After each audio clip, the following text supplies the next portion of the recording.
livre, j'ai lu, et le nom de l'autrice m'échappe, Madeleine avant l'aube, la semaine dernière. Et c'est un très beau livre avec des personnages féminins très beaux. Et ça, enfin, voilà, ça a lieu au Moyen-Âge, donc en plus rien à voir. Mais c'est un très beau livre sur des personnages féminins qui sont assez beaux, sur une jeune fille et deux jumelles. Enfin voilà, j'aime bien les personnages féminins intéressants. Donc Madeleine avant l'aube. Oui, c'est ça aussi. C'est comment enfin, tu montres aussi plus de rôle modèle chez les femmes. Et, on dirait, enfin, je trouve qu'en France, depuis quelques années, il y a quand même, je sais pas, par exemple, Léa Salamé avec son livre Les femmes puissantes, avec son podcast. Il y a beaucoup d'initiatives, mais c'est vrai que même dans les imaginaires Ouais. un peu plus larges, ce serait bien qu'il y ait un peu plus. Oui.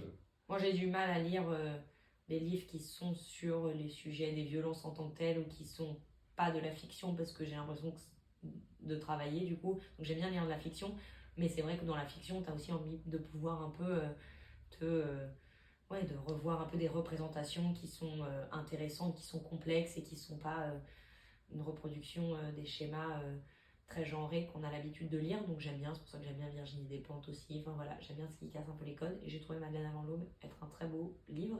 Et une série que je regarde en ce moment que j'aime beaucoup qui s'appelle The Pitt, qui est sur HBO et sur MyCanal.